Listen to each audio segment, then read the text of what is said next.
নমস্কার বন্ধুরা, আমি সমিদুল আর আপনারা দেখছেন আপনাদের অত্যন্ত প্রিয় চ্যানেল ডাকছে সবুজ ডাকছে ওই। আজ আরো একটা নতুন পর্ব নিয়ে আমরা চলে এসেছি। আমাদের আজকে মূল আলোচনার বিষয় হলো কিভাবে আমরা আলুর খোসা থেকে জৈব তরল সার তৈরি করব।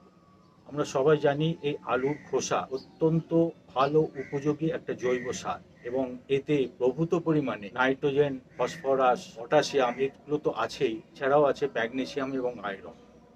ফলে গাছের যে মূল খাবার প্রয়োজন সেই খাবারের অনেকটাই এই আলুর খোসা থেকে পাওয়া যেতে পারে।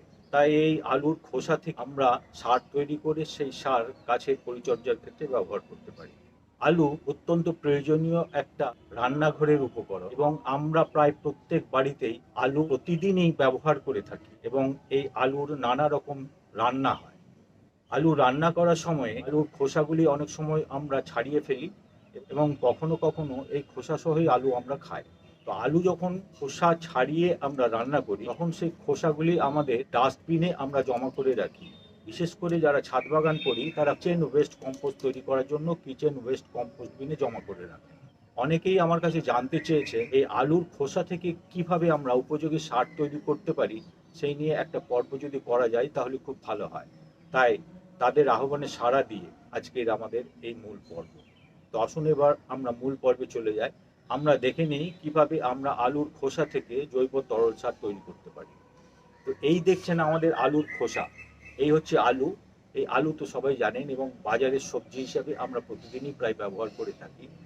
এই আলুর খোসাগুলি ছাড়িয়ে আমি এখানে সংগ্রহ করে রেখেছি এবং একদিনের আলুর খোসা যা সেই সংগ্রহ থেকে আমি আজ তৈরি করে দেখাবো কিভাবে এই আলুর খোসা দিয়ে জৈব তরল সার তৈরি করা যেতে পারে।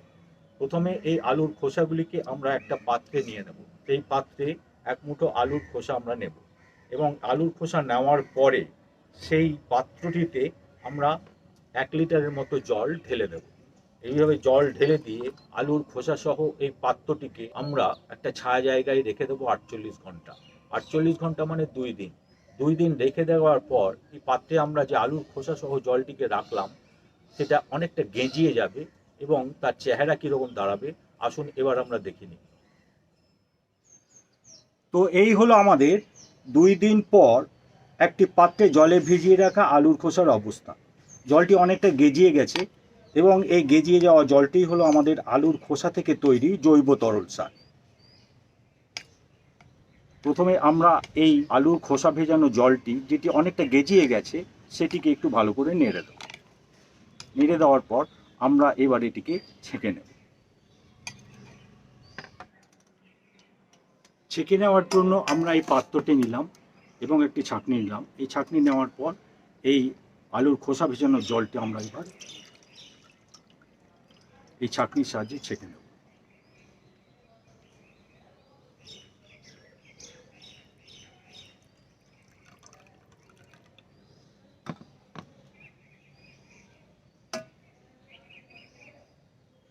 ছেঁকে নেওয়ার পর যে আলুর খোসাগুলি রইল এগুলি কিচেন ওয়েস্ট কম্পোস্ট সার তৈরি করার কাজে আমরা ব্যবহার করব। তো এই হলো আমাদের আলুর খোসা ভেজানো জল এবং এই জলটি হচ্ছে একটি ভালো জৈব তরল সার। এটি গাছে প্রয়োগ করলে গাছ তার প্রয়োজনীয় খাবারগুলি অর্থাৎ magnesium, sulphur, iron, copper, protein, starch সমস্ত কিছু পেয়ে যাবে।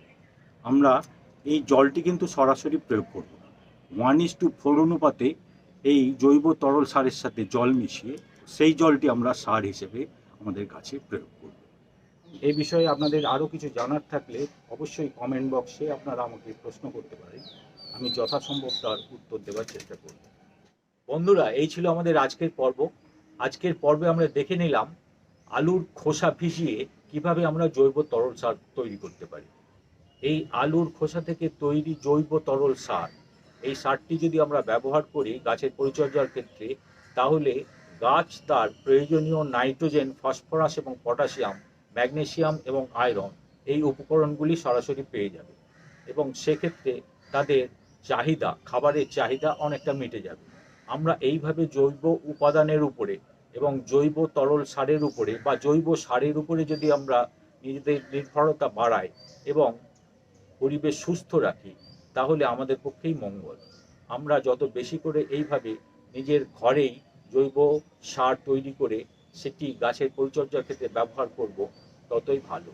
তো বন্ধুরা, এই পর্বটি যদি আপনাদের ভালো লেগে থাকে তাহলে অতি অবশ্যই বেশি বেশি করে শেয়ার করুন এবং এখনও যারা আমাদের চ্যানেলটি সাবস্ক্রাইব করেননি তারা সাবস্ক্রাইব করে দেবেন, পাশের বেল আইকনটি বাজিয়ে অল নোটিফিকেশনে ক্লিক করে দেবেন। তাহলে পরবর্তী পর্যায়ে আমরা যে সমস্ত ভিডিওগুলি আপলোড করব তা অতি দ্রুত সরাসরি আপনাদের কাছে পৌঁছে যাবে। বন্ধুরা, আপনারা সবাই ভালো থাকুন, আমাদের সকলের শুভ হোক, আমাদের সকলের মঙ্গল হোক। আজ তবে আসি, নমস্কার।